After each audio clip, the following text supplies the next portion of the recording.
सुनील बाबा कर रहे हैं 184 धुनों के बीच कड़ी अग्नि तपस्या। बाबा ने भारत पाकिस्तान के युद्ध को लेकर दे दी बड़ी चेतावनी। नमस्कार साथियों, आप सभी कैसे हैं? उम्मीद करते हैं कि काफ़ी अच्छे होंगे। आप देख सकते हैं करीब करीब दोपहर के 1 बजने वाले हैं। इतनी प्रचंड गर्मी है कि हर किसी के माथे पे पसीना है, पसीने से झापम झोप हो रहे हैं। इसी के बीच आज हम आपको ताज़ा जानकारी देने वाले हैं। इस वक्त मैं मौजूद हूँ राजस्थान के अलवर डिस्ट्रिक्ट से महज करीब 45 किलोमीटर की दूरी पर स्थित लंगड़बास गांव के अंदर। बने रहिएगा, वीडियो को ज़्यादा से ज़्यादा शेयर करते रहे और चैनल पर नए हैं तो चैनल को भी सब्सक्राइब कर दे, क्योंकि आज स्थिति ये बनी हुई है। अगर जो हम देश की हालत देखें, इधर इंडिया और इधर की तरफ पाकिस्तान, इस तरह से खिंचाव बना हुआ है, इस तरह से युद्ध की हालत बनी हुई है। लेकिन महान संतों के दर्शन करने और उनके पास आने वाली है। लेकिन इधर की तरफ देखते हैं, कैमरामैन से चाहूँगा थोड़ा सा इधर की तरफ दिखाइए। इतनी प्रचंड धूप के अंदर यहाँ पर कुछ ही देर के बाद बाबा यहाँ पर तपस्या में लीन हो जाएंगे। बाबा से भी बात करेंगे क्या कुछ कहना चाहते हैं। लेकिन यहाँ पर एक महान शख्सियत भी आई हुई है, हम उनसे भी आपको रूबरू कराने वाले हैं। तो आइएगा, सभी से निवेदन करना चाहूँगा कि वीडियो को स्किप ना करें, ध्यानपूर्वक सुने क्या कुछ कहना चाहते हैं। गुरुजी प्रणाम, कैसे हैं? बढ़िया। सबसे पहले अपना शुभ नाम जानना चाहेंगे। नाम सुनील कुमार, गांव झाबुआ, तहसील बावल, जिला रेवाड़ी। एक ही मिनट भी नहीं लगाई, पलक झपकते ही पूरा परिचय दे दिया। आप समझ सकते हैं कि पलक झपकते ही जिस तरह से मिसाइल है ना, मिसाइल दागी जाती है, पलक झपकते ही कहां से कहां पहुंच जाती है। गुरुजी ने यहाँ पर कितने सुंदर शब्दों में अपना परिचय दे दिया कि गांव झाबुआ हरियाणा के क्षेत्र में पड़ता है, जो यहाँ से करीब करीब हम माने तो 50 किलोमीटर, 35-40 किलोमीटर, 35 से 40 किलोमीटर की दूरी पर स्थित है।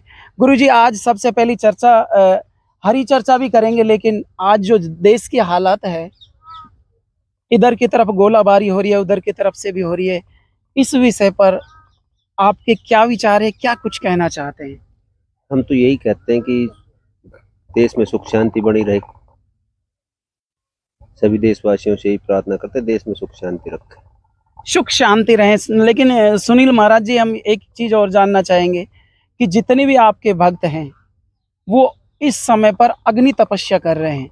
कोई पंचाग्नि तपस्या कर रहा है, तो कोई 108 धुनों के बीच में अग्नि तपस्या कर रहा है। इसका कारण क्या है? जग कल्याण के लिए कर रहे हैं। जग कल्याण, क्या वैसे नहीं हो सकता क्या? उससे भी होता है, पर इससे शक्ति ज्यादा मिलती है तपस्या से। गोरखनाथ जी ने भी तपस्या की थी। तो आप गोरखनाथ जी को फॉलो करते हैं या क्या बात? हाँ, गोरखनाथ जी करते हैं फॉलो। लेकिन सुनील जी, भगत जी, आपसे मैं एक चीज़ और जानना चाहूँगा। जो दर्शकगण आपको देख रहे हैं, मैंने देखा है कि आप भी करीब करीब पिछली साल 2024 की हम बात करें तो 108 धुनों के बीच में भी आपने तपस्या की थी। क्या कारण? मैंने तपस्या शुरू में तपस्या की थी, मैंने 5 धुनों की जी उसके बाद मैंने 11 धुनों की तपस्या की, जी। फिर मैंने 21 धुनों की, फिर बाबा जी ने आदेश दिया पिछले साल 108 धुनों का। अच्छा, अब की बार तपस्या कर रहे हैं 184 धुनों की। कल से तपस्या बैठेंगे, 12 तारीख से गुरु गोरखनाथ जी का जन्मदिन है, उससे तपस्या पे कल से बैठेंगे। 2 जून तक 184 धुनों की तपस्या चलेगी बाबा जी की। 184 धुनों की तपस्या के बीच में, यानी कि 184 जगह आग की लपटें निकलेंगी और उनके बीच में बाबा बैठेंगे, तपस्या पे बैठेंगे। और वो भी कहते हैं ना कि देसी भाषा में झगर के अंदर पूरी, यानी कि अब टेम्परेचर देखा जाए फिलहाल तो करीब करीब 40 के समथिंग है, 35-40 डिग्री के समथिंग टेम्परेचर है। लेकिन यार, इतनी भीषण गर्मी के अंदर इस तरह की तपस्या करना, और वो भी जन कल्याण के लिए। गाँव वालों ने बड़े सुंदर शब्दों में उसका उत्तर दिया। सुनील भगत जी, हर गांव से हर बच्चा और हर देश का एक नागरिक जानना चाहता है कि जब ये भीषण युद्ध छिड़ा हुआ है तो क्या स्थिति होगी आगे? आगे स्थिति हम तो सभी देवी देवताओं से यही प्रार्थना करते हैं और यही संख्या रखते हैं कि आगे शांति बनाई रखे, उसी में फायदा है, देश का नुकसान नहीं हो। लेकिन जब अब हालत ये है कि यानी कि कहने का मतलब हम सीज फायर की भी बात करें तो सीज फायर का भी पाकिस्तान लगातार उल्लंघन करता जा रहा है। लेकिन क्या भगत जी आप अपनी आध्यात्मिक शक्ति से भी बताइए, क्योंकि हर कोई जानना चाहता है कि क्या कुछ होने वाला है। 2025 की भविष्यवाणियाँ क्या, जो बड़े बड़े और भी संत हैं जो लगातार घोषणाएं कर रहे हैं, लगातार भविष्यवाणी कर रहे हैं कि आने वाला समय क्या विकट होगा भारत के लिए, या फिर क्या कुछ होने वाला है? ऐसा कुछ नहीं दिखाई दे रहा। ऐसा कुछ नहीं दिखाई दे रहा। अब हम बात करते हैं तपस्या के बारे में। क्या कुछ आम जन को संदेश देना चाहेंगे? हम सभी को यही संदेश देंगे, किसी भी देवी देवता की पूजा का पाठ करें, उसमें कोई दिक्कत नहीं है। गोरखनाथ गुगा जी महाराज, ज्योतिराम महाराज जी सभी पे अपना आशीर्वाद बढ़ाए। लेकिन महाराज जी, क्या आप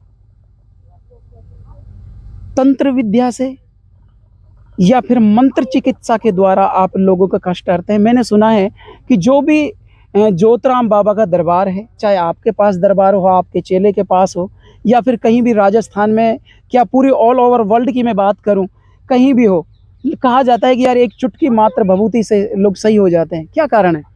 भभूति की चुटकी से ही सही होते, कोई तंत्र विद्या नहीं चलती है इस पर। अच्छा, ये तंत्र विद्या भी नहीं करता। किस किस चीज़ का इलाज करते हैं? बाबा ज्योतिराम की दया से सभी बीमारी का इलाज होता है।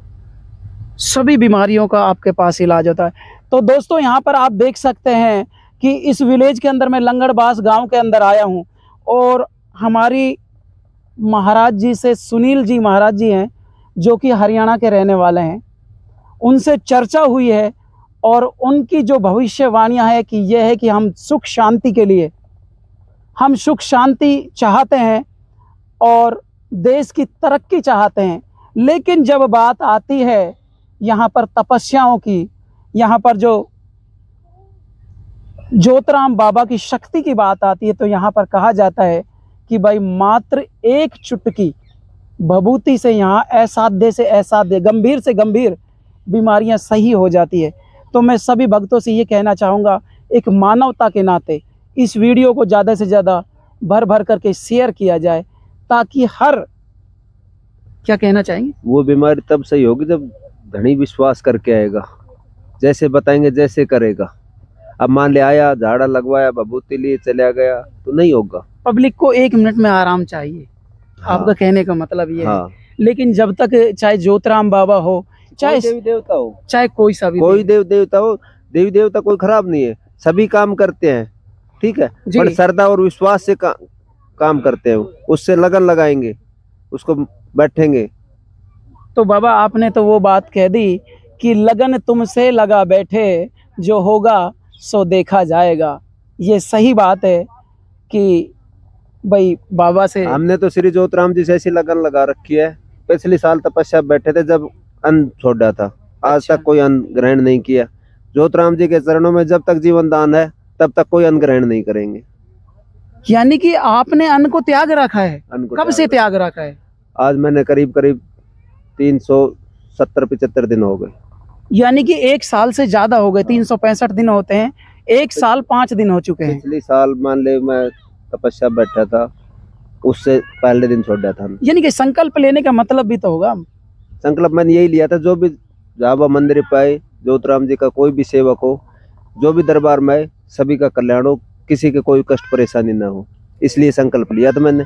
और उस संकल्प अभी बाबा जी के दया से पूर्ण चल रहा है। जो भी आता है दुखिया, सभी का कल्याण होता है। और कल से तपस्या पे भी बैठ जाएंगे? कल से तपस्या बैठ जाएंगे। जनवरी के अंदर खड़ी तपस्या करी थी, जलधारा तपस्या करी थी, सहस्र जलधारा तपस्या। तो देख सकते हैं आप, हमारे जो भारत के संत हैं उनके मुखारविंद से आप सुन सकते हैं कि किस तरह की वो वाणी बोलते हैं, किस तरह से लोग जग कल्याण के लिए कामनाएं करते हैं।